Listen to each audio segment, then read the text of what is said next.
Hello friends, Ami's ഗാർഡൻ്റെ ഇന്നത്തെ വീഡിയോയിലേക്ക് എല്ലാവർക്കും സ്വാഗതം. ഇന്നൊരു ബ്യൂട്ടി ടിപ്സാണ്. നമുക്കറിയാം, ഏതൊരു ചെടിയും മനോഹരമാക്കുന്നത് അതിൻ്റെ ഭംഗി തന്നെയാണ്. ചിലപ്പോൾ അത് ഇലയാവാം, പൂവാവാം, കായയാവാം, ചിലപ്പോൾ അതിൻ്റെ മണമാവാം. ഇതെല്ലാം നേടണമെങ്കിൽ ആ ചെടി നല്ല പോലെ നമ്മൾ വളർത്തണം, സൂക്ഷിച്ച് വളർത്തണം. നമ്മുടെ നാടൻ ചെടിയായാലും വില കൂടിയ ചെടിയായാലും അത് വെച്ചിരിക്കുന്നത് ആ സ്ഥലം, അതിൻ്റെ പോട്ടിൻ്റെ ഭംഗി, അതിൻ്റെ ലീഫ്, പൂക്കൾ, അതിൻ്റെ ചുവട് എല്ലാം വൃത്തിയായിരിക്കണം. എന്നാലേ ആ ചെടി മനോഹരമായിട്ട് ഉണ്ടാവും. ഇത് കുറച്ച് നാടൻ അഗ്ലോണിമയാണ്. ഇതിൻ്റെ ലീഫാണ് ഈ ചെടിയുടെ ഏറ്റവും ഭംഗി. ആ ഭംഗി കൂട്ടാൻ വേണ്ടിയിട്ട് നമ്മൾ എന്ത് ചെയ്യണം? മാസത്തിലൊരു പ്രാവശ്യമെങ്കിലും നീം ഓയിൽ ഇലകളിൽ പുരട്ടി കൊടുക്കണം. ഞാനിത് പുരട്ടി കൊടുക്കാറുണ്ട്. ഇത് പുരട്ടുന്നത് കൊണ്ട് ഇലപ്പേനയും നമുക്ക് ഇല്ലാതാക്കാം, അത് ലീഫിൻ്റെ ഭംഗിയും നമുക്ക് കൂട്ടാൻ പറ്റും.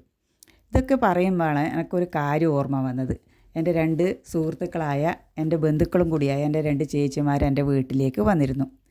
ഒരാൾ ബാംഗ്ലൂർ താമസമായതുകൊണ്ട് ഇപ്പോൾ വേണ്ട, പിന്നെ മതി പറഞ്ഞു. മറ്റേ ആൾ പറഞ്ഞു, ഞാൻ പോട്ടെല്ലാം വാങ്ങിയിട്ട് വരാൻ, എനിക്ക് തരണം എന്നും പറഞ്ഞു. എന്നിട്ട് എന്നോട് പറയുന്നത്, ഞാൻ ഇതിൻ്റെ ഇടയ്ക്ക് ഒരു ചെടി വാങ്ങി, ആ ചെടി നമ്മളെ ഇത് കടലാസ് ചെടിയാണ്, പൂ ആദ്യം പിടിച്ചു, ഇപ്പോൾ അത് 3 കൊമ്പായിട്ട് നീണ്ടു പോയിട്ടുണ്ട് എന്ന്. അപ്പോൾ ആ ചെടീനെ അവിടെ വെച്ചിട്ട് നീ ഇവിടെ വളർന്നോ, ഞാൻ എൻ്റെ പണി നോക്കാമെന്നാണ് അവരുടെ ഭാവം. ഇങ്ങനെ ആയാൽ ചെടി നേരെ വളരുക? നിങ്ങൾ തന്നെ ഒന്ന് പറ.